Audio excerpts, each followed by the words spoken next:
হে প্রভু, সকল প্রশংসা ও কৃতজ্ঞতা তোমারই। হে আল্লাহ, আমাকে একটি নেক সন্তান দান করো, যে আমার জন্য রহমতের দোয়া করবে। হে আল্লাহ, আমাকে এমন এক সৎ বংশধর দান করো যারা আমার উত্তরাধিকারী হবে এবং আমার জন্য রহমত ও মাগফেরাতের দোয়া করবে। এটি সেই মুচির গল্প যে তার দোকানের অস্তিত্ব রক্ষা করার জন্য নিজের মায়ের হাড় বিক্রি করে দিয়েছিল। তারপর সে তার সমস্ত অর্থ একজন অভাবী অপরিচিত নারীকে দান করে দিয়েছিল, যার ফলে আল্লাহ তাকে এমন এক অলৌকিক প্রতিদান দিয়েছিলেন যা দেখে গ্রামের সকল মানুষ অবাক হয়ে গিয়েছিল। আসসালামু আলাইকুম ওয়ারহমতুল্লাহি ওয়াবারাকাতু। হে রাসূলের প্রিয়জনেরা, এই পাহাড় কাঁপানো গল্পের গভীরে যাওয়ার আগে আপনারা আপনাদের মুখকে সুগন্ধিযুক্ত করুন এবং হৃদয়কে আলোকিত করুন সেই সত্তার প্রতি দরুদ ও সালাম পেশ করে, যিনি আমাদের দেখার জন্য ব্যাকুল ছিলেন। এটি কমেন্টে লিখুন, যাতে হাসরের ময়দানে এটি আপনার সাক্ষী হয়, যেদিন ধন সম্পদ ও সন্তান কোনো কাজে আসবে না।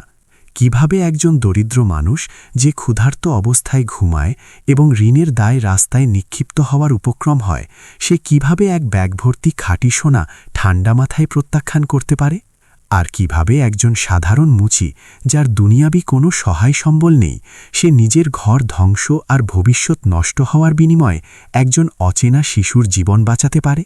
সাদা কাপড়ে মোড়ানো সেই পুরনো হাড়ের রহস্য কি ছিল, যা বিক্রি করার পর সপ্তম আসমানের দরজাগুলো খুলে গিয়েছিল?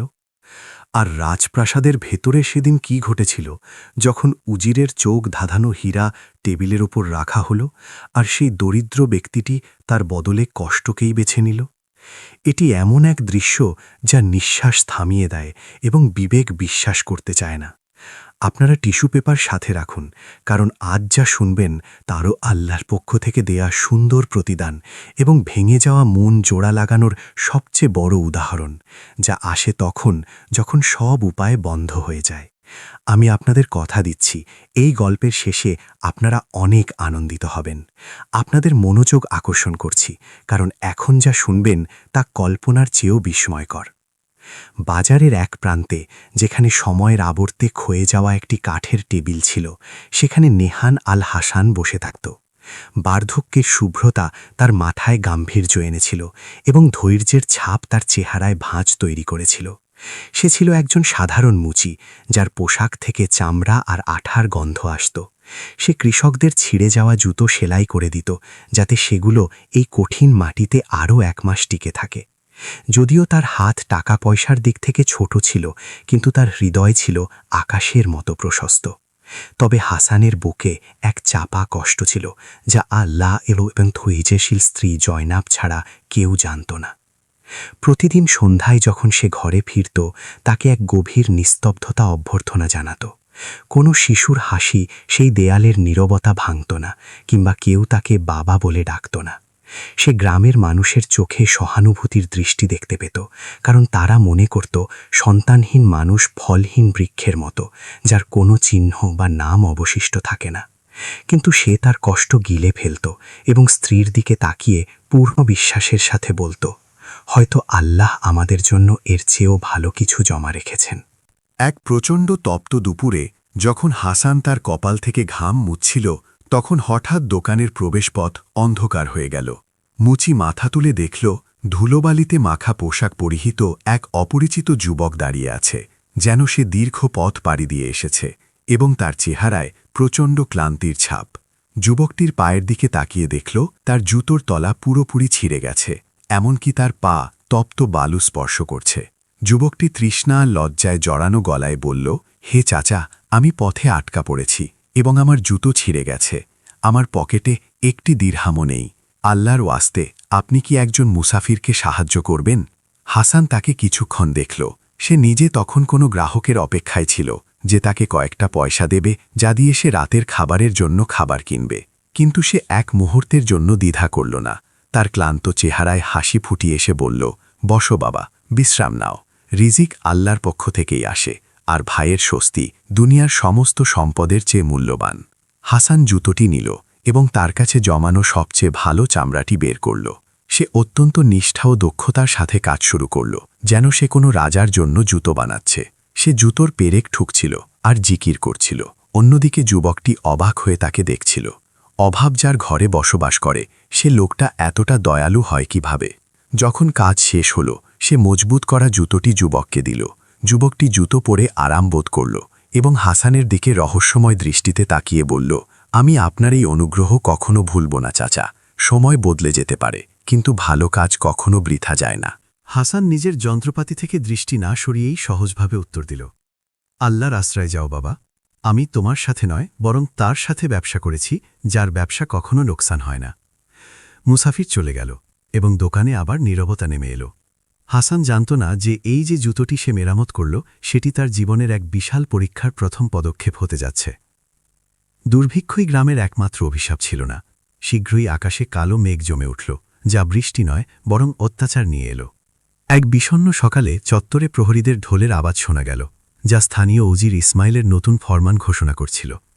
ফ্যাকাশে মুখে মানুষ জড়ো হল এবং ঘোষক চিৎকার করে বলল, উজির ইসমাইলের আদেশে এবং সরকারি কোষাগারের প্রয়োজনে সমস্ত দোকান ও ব্যবসা প্রতিষ্ঠানের ওপর কর দ্বিগুণ করা হল। যারা সপ্তাহের শেষ হওয়ার আগে এই কর পরিশোধ করতে পারবে না তাদের দোকান বাজেয়াপ্ত করা হবে এবং তাদের বের করে দেওয়া হবে।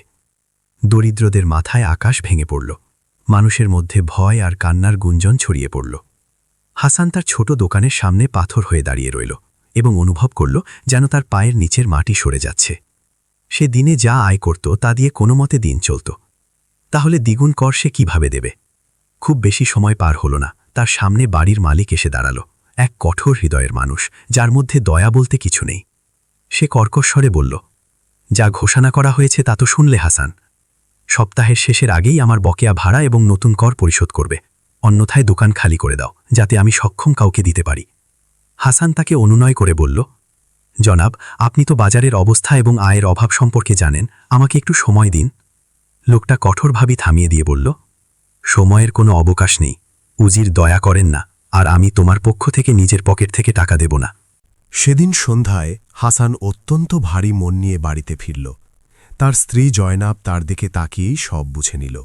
সে ঘরের এক কোণে বসল এবং তার সেই খসখসে হাত দুটির দিকে তাকাল যা দিয়ে সে সারা জীবন কাজ করেছে।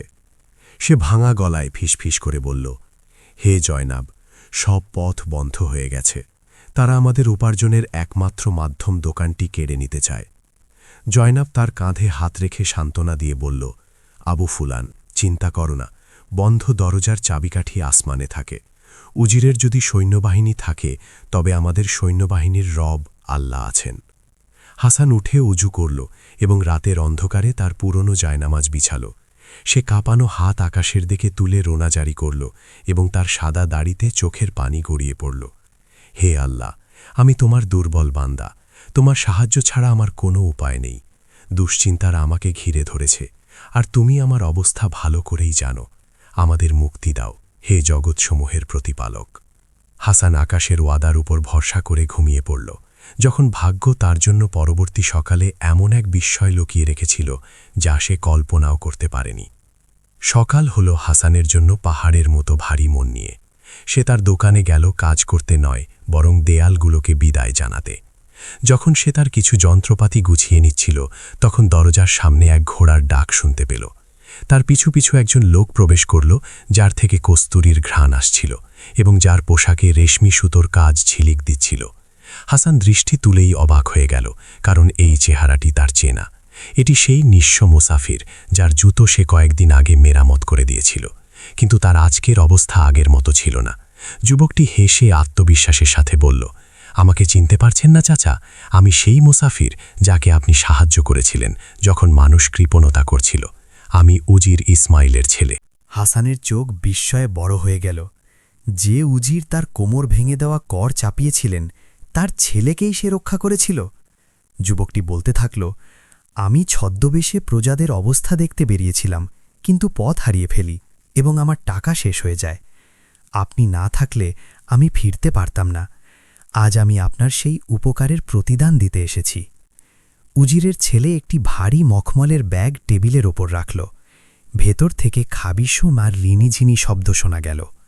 যুবক বলল, এই ব্যাগে 50টি স্বর্ণমুদ্রা আছে। এটি আপনার দয়া এবং আমার জুতো মেরামতের প্রতিদান। হাসানের হাত জমে গেল। এই দিনারগুলো দিয়ে সে বহু বছরের কর আর ভাড়া পরিশোধ করতে পারত, এমনকি সে গ্রামের ধনী ব্যক্তিদের একজন হতে পারত। শয়তান তার কানে ফিসফিস করে বলছিল, এটি নিয়ে নাও, এটি আল্লাহই তোমার কাছে পাঠিয়েছেন তোমাকে বাঁচাতে। কিন্তু তার হৃদয়ে অন্য একটি কণ্ঠস্বর ছিল, যা আরও জোরালো। হাসান ব্যাগটির দিকে তাকালো, তারপর যুবকটির দিকে তাকিয়ে এক অদ্ভুত শান্তভাবে ব্যাগটি ছেলে দিয়ে বলল, বাবা, আমি তোমার জুতো মেরামত করেছিলাম আল্লাহর রহমতের আশায়, তোমার বাবার সোনার আশায় নয়। যে ভালো কাজ কেনাবেচা করা যায়, আসমানে তার কোনো মূল্য নেই।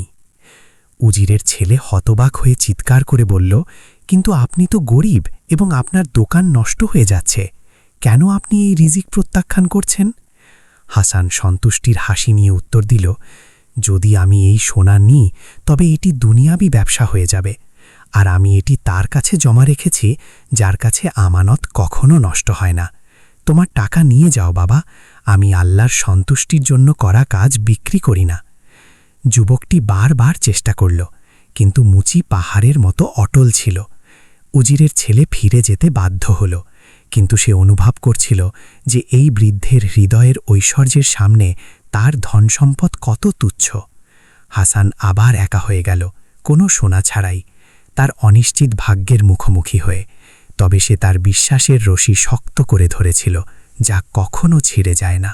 সেদিনের সূর্য ডোবার আগেই বাজারে আবার শোরগোল শুরু হল, কিন্তু এবার সেটি ভরের শব্দ ছিল না। উজির ইসমাইলের প্রধান কর্মচারী প্রহরীদের সাথে হাসানের দোকানের সামনে এসে দাঁড়াল, যেখানে কৌতূহলী মানুষ ভিড় করেছিল।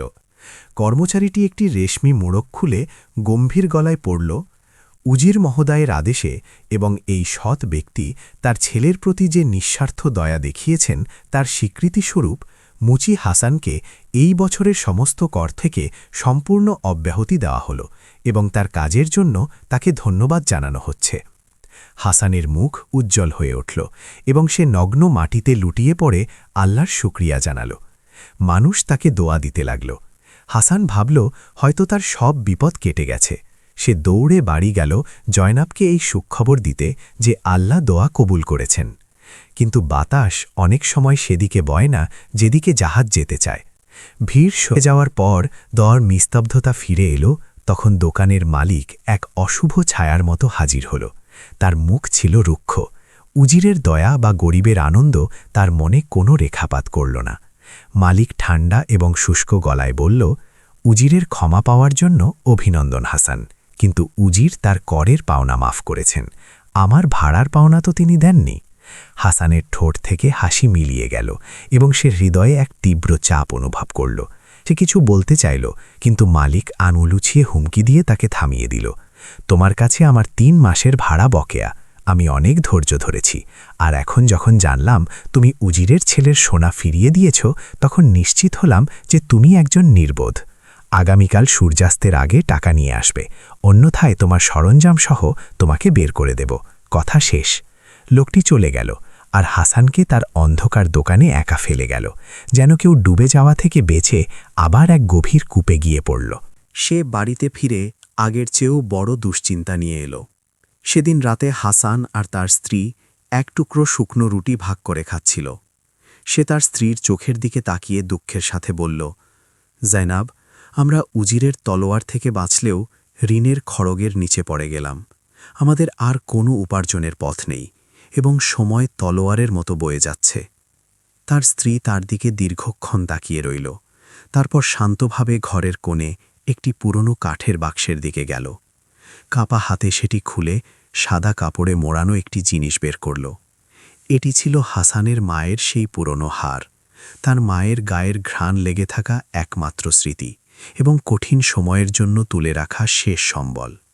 জায়নাব হারটি তার হাতে দিয়ে ফিসফিস করে বলল, হাসান, এটার সময় এসেছে, এটি বিক্রি করো এবং আমাদের রুটিরুজির উৎসটি রক্ষা করো। হাসান হারটি হাতে নিল এবং তার গালে তপ্ত অশ্রু গড়িয়ে পড়ল। সে জানত এই হারটি শুধু সোনা নয়, এটি তার ইতিহাস আর স্মৃতি, কিন্তু প্রয়োজনের নিয়ম বড় নিষ্ঠুর হয়। পরদিন সূর্য ওঠার সাথে সাথে হাসান হারটি কাপড়ের ভাঁজে লুকিয়ে বুক দিয়ে চেপে ধরে ঘর থেকে বের হল, যেন সে তার আত্মার একটি টুকরো বহন করছে। স্বর্ণকারের বাজারের দিকে তার প্রতিটি কদম ছিল ভারী আর টলমলে। এই হাড়ের প্রতিটি দানা তার মৃত মায়ের মমতার গল্প বলছিল এবং সেই সময়ের শেষ সুতো হয়ে তাকে ধরে রেখেছিল যখন সে শান্তিতে ছিল। বাজারের কোলাহল অনেক বেশি ছিল, কিন্তু হাসান নিজের হৃৎস্পন্দন ছাড়া আর কিছুই শুনতে পাচ্ছিল না। কষ্টে থাকা হাসান স্বর্ণকারের দোকানের সামনে পৌঁছালো এবং নিজের নিঃশ্বাস গুছিয়ে নিল, যাতে তার সবচেয়ে প্রিয় জিনিসটি বিক্রি করার আগে নিজেকে একটু শক্ত করতে পারে। ঠিক সেই চূড়ান্ত মুহূর্তে বেচাকেনার কোলাহলের মাঝে এক চাপা কান্নার আওয়াজ তার কানে এলো। হাসান তাকিয়ে দেখল গলির এক কোণে এক অসহায় নারী মাটিতে বসে আছে এবং তার দুই বাহুর মাঝে একটি ছোট শিশুকে জড়িয়ে ধরে আছে। শিশুটির গায়ের রং ফ্যাকাশে হয়ে গেছে, মুখখানা হলদেটে। সে যেন এক ম্লান ফুল যা বাতাসের ঝাপটায় উপড়ে যাওয়ার অপেক্ষায় আছে। হাসান এই করুণ দৃশ্যের ব্যথায় বিমোহিত হয়ে এগিয়ে গেল। সে শুনল মা তার সন্তানের কানে ফিসফিস করে বলছে, আর চোখের জল তার ফ্যাকাশে মুখ ধুয়ে দিচ্ছে। সহ্য করো আমার নয়নমণি, আমার কাছে ওষুধের টাকা নেই, কিন্তু আল্লাহ তোমার প্রতি আমার চেয়েও বেশি দয়ালু। হাসান তার জায়গায় জমে গেল। শিশুটির কষ্ট যেন পাথরকেও গলিয়ে দিচ্ছিল। অন্যদিকে তার পকেটে ছিল সেই হার যা তাকে ধ্বংসের হাত থেকে রক্ষা করবে। তার বুকে জীবনের সবচেয়ে কঠিন লড়াই শুরু হলো। তার অভাব তাকে বলছিল, যদি তুমি হারটি বিক্রি করে তাকে টাকা দিয়ে দাও তবে দোকান হারাবে, আর এই বৃদ্ধ বয়সে তুমি ও তোমার স্ত্রী রাস্তায় আশ্রয়হীন হয়ে পড়বে। এটাই তোমার শেষ সুযোগ। কিন্তু তার হৃদয়ের করুণার ডাক উত্তর দিচ্ছিল, তুমি কিভাবে শান্তিতে থাকবে যখন তুমি দেখছো একটি প্রাণ ঝরে যাচ্ছে, অথচ তোমার হাতে তাকে বাঁচানোর উপায় আছে? আল্লাহর কাছে দোকানের মূল্য বেশি নাকি এই প্রাণের? হাসান এক মুহূর্তের জন্য চোখ বন্ধ করল এবং তার মা সেই হাড়ের মালিকের চেহারা মনে করল। তার মা কিভাবে নিজের রাতের খাবার বিড়ালকে খাইয়ে দিতেন আর নিজে না খেয়ে রাত কাটাতেন। সে চোখ খুলল, তার দ্বিধা কেটে গিয়ে এক অটল সংকল্প জায়গা করে নিল। সে দৃঢ় কদমে স্বর্ণকারের কাছে গেল এবং হারটি বের করে দ্রুততম সময়ে বিক্রি করে দিল। দাম নিয়ে কোনো দরাদরিও করল না। সে টাকাগুলো হাতে নিয়ে দৌড়ে দোকানের মালিকের কাছে নয়, বরং সেই অসহায় মহিলার কাছে গেল। সে তার সামনে ঝুঁকে পড়ে কাঁপানো হাতে টাকার থলিটি রাখল এবং মায়ার সুরে বলল, নিন বোন, দ্রুত একে কবিরাজের কাছে নিয়ে যান এবং আপনার ছোট মেয়ের জন্য ওষুধ ও খাবার কিনুন। এটি আল্লাহই তার জন্য পাঠিয়েছেন, আপনি ফিরিয়ে দেবেন না। মহিলাটি হতভম্ব হয়ে গেল এবং ধাক্কা সামলাতে না পেরে একটি শব্দ উচ্চারণ করতে পারল না। হাসান কৃতজ্ঞতার অশ্রু দেখার আগেই ভিড়ের মধ্যে মিলিয়ে গেল। সে খালি হাতে তার দোকানের পথে হাঁটতে থাকল।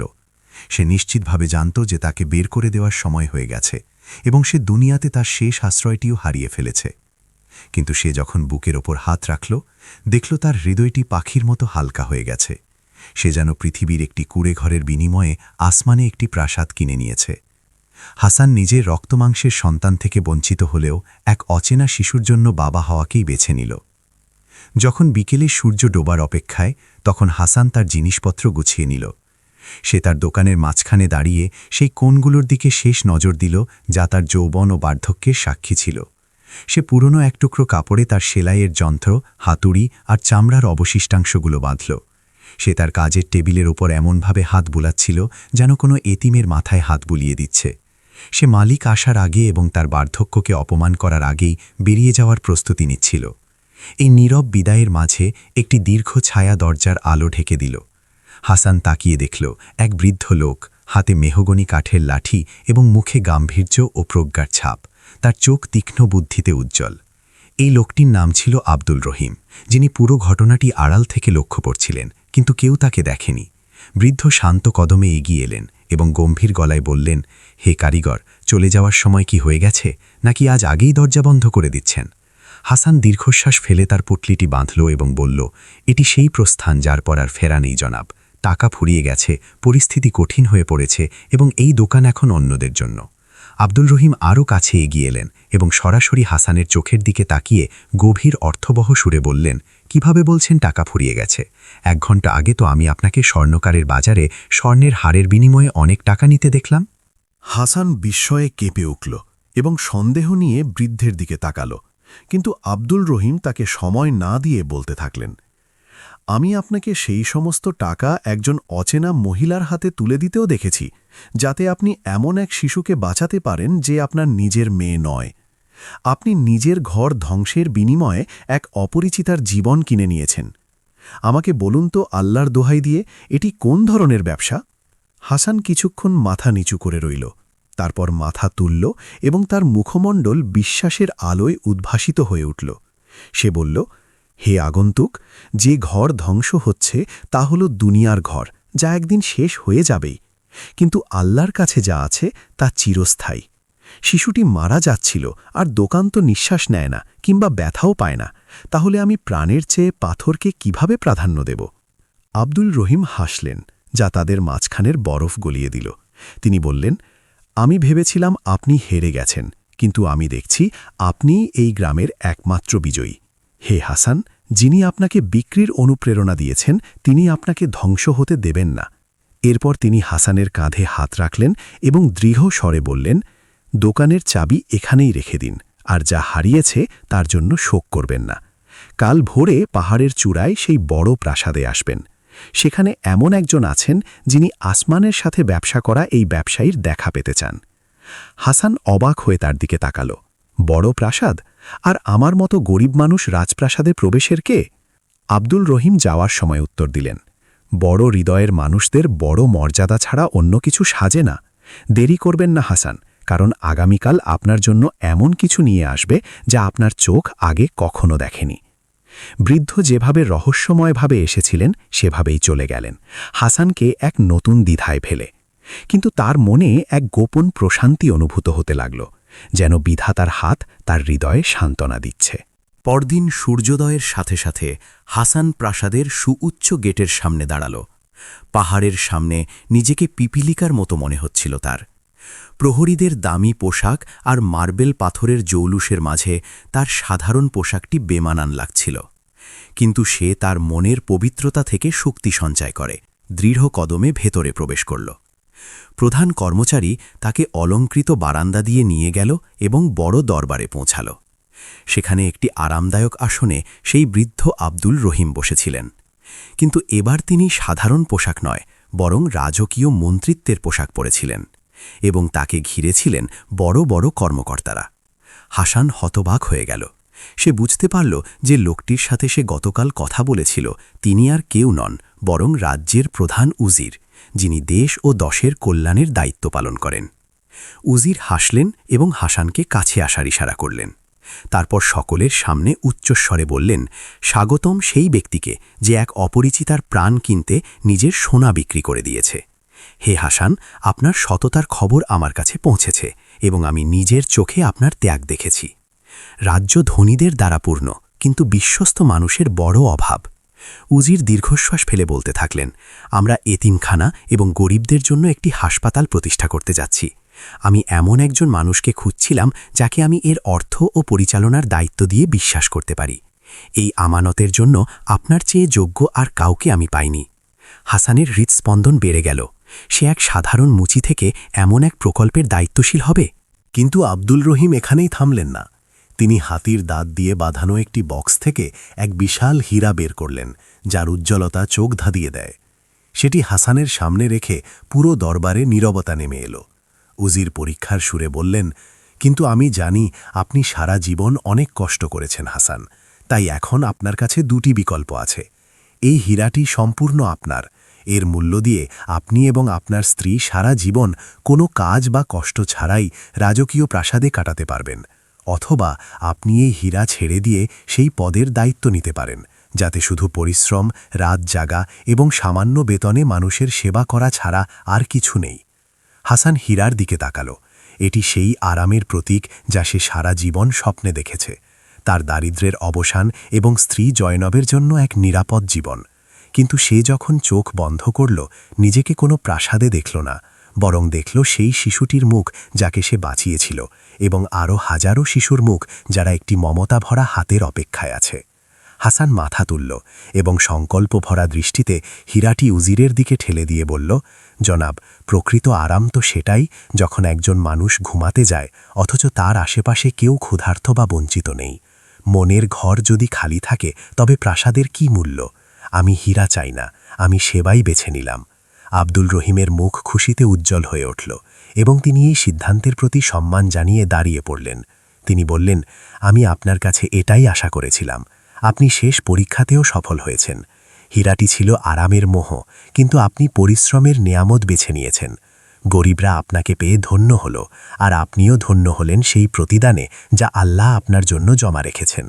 হাসান নতুন প্রতিষ্ঠানের চাবি গ্রহণ করল এবং তার জীবনের এক নতুন অধ্যায় শুরু করল।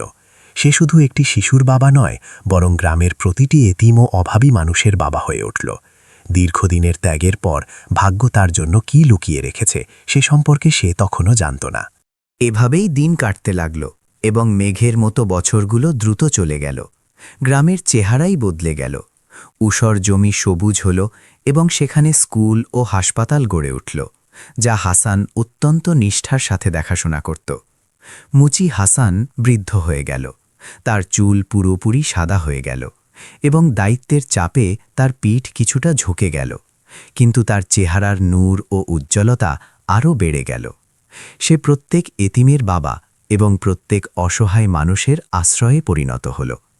সময় গড়ানোর সাথে সাথে হাসান ও তার স্ত্রী জয়নাব সন্তানহীনতার কষ্ট ভুলে গেল। তাদের ঘর গ্রামের শিশুদের হাসিতে ভরে থাকত, যারা তাদের মা বাবা হিসেবে দেখত। তারা আল্লাহর ফয়সালায় সন্তুষ্ট ছিল এবং নিজেদের শেষ পরিণতির জন্য আল্লাহর ওপর পূর্ণ ভরসা রাখত। এক শান্ত রাতে হাসান যখন তসবি পড়ছিল, জয়নাব হঠাৎ অসুস্থ বোধ করল এবং এমন মাথা ঘোরা অনুভব করল যা আগে কখনো হয়নি। হাসান আতঙ্কিত হয়ে পড়ল এবং ভাবল হয়তো বার্ধক্য বিদায়ের সময় ঘনিয়ে এসেছে। সে দ্রুত গ্রামের কবিরাজকে ডেকে আনল। কবিরাজ দীর্ঘক্ষণ পরীক্ষা করলেন, আর হাসান দরজার কাছে দাঁড়িয়ে তার জীবনের সঙ্গিনীর জন্য আল্লাহর কাছে দোয়া করতে থাকল। কবিরাজ বেরিয়ে এলেন এবং তার চেহারায় অবর্ণনীয় বিস্ময়ের ছাপ ছিল। তিনি গদগদ কণ্ঠে হাসানের দিকে তাকিয়ে বললেন, হে হাসান, তোমার স্ত্রী কোনো ভয়ঙ্কর রোগে আক্রান্ত নয়, বরং তার গর্ভে এক নতুন প্রাণ দানা বেঁধেছে। হাসান তার জায়গায় স্থির হয়ে গেল এবং তার মস্তিষ্ক কথাগুলো বুঝতেই পারছিল না। কিভাবে সম্ভব, যখন আমরা বৃদ্ধ হয়ে গেছি এবং মাথার চুল সব পেকে সাদা হয়ে গেছে? কবিরাজ হেসে বললেন, যিনি তোমাকে অভাবের সময় অকল্পনীয় রিজিক দিয়েছিলেন, তিনিই এখন তোমাকে সন্তান দান করেছেন। এটি তারই ইচ্ছা, যিনি কোনো কিছুকে বলেন হও আর তা হয়ে যায়। হাসান তার স্ত্রীর ঘরে গেল এবং তাকে কাঁদতে দেখল। এটি কোনো পার্থিব আনন্দের কান্না ছিল না, এটি ছিল ভক্তি ও কৃতজ্ঞতার কান্না। সে তার পাশে বসল এবং আকাশের দিকে হাত তুলল, শুধু সন্তানের জন্য শুকরিয়া জানাতে নয়, বরং এজন্যই যে আল্লাহ তার বান্দাকে ভুলে যাননি এবং প্রতিদান ঠিক উপযুক্ত সময়েই এসেছে, যখন হৃদয় সব জাগতিক উপায় থেকে মুক্ত হয়েছে। কয়েক মাস পর একটি পুত্র সন্তান জন্ম নিল এবং তারা তার নাম রাখল ইয়াহিয়া, যাতে সে নিভে যাওয়া আশার পুনর্জীবনের প্রতীক হয়ে থাকে। শিশুটি শুধু একজন উত্তরাধিকারী ছিল না, সে ছিল পৃথিবীর বুকে এক জীবন্ত নিদর্শন, যা গ্রামের মানুষকে মনে করিয়ে দিত যে যে ব্যক্তি আল্লাহর জন্য কিছু ত্যাগ করে, আল্লাহ তাকে তার চেয়েও উত্তম কিছু দান করেন। আর সুন্দর ধৈর্যের শেষ ফল হল এক বিশাল প্রাপ্তি। হাসান তার বাকি জীবন নিজের চোখের সামনে ঈমানের ফল হিসেবে সন্তানকে খেলাধুলা করতে দেখে কাটিয়ে দিল। সে বুঝতে পারল যে বীরত্ব অভাব বা ধনাঢ্যতায় নেই, বরং ছিল সেই সন্তুষ্ট হৃদয়, যা অভাব কিংবা প্রাচুর্য উভয় অবস্থাতেই আল্লাহ এবং মানুষের ভালোবাসায় স্পন্দিত হতো। এভাবেই মুচি আর উজিরের গল্পটি পরবর্তী প্রজন্মের কাছে এমন এক ব্যক্তির গল্প হয়ে থাকল, যে আল্লাহর জন্য সামান্য কিছু দিয়েছিল, আর আল্লাহ তাকে বিনিময়ে অফুরন্ত ও চিরস্থায়ী নেয়ামত দান করেছেন।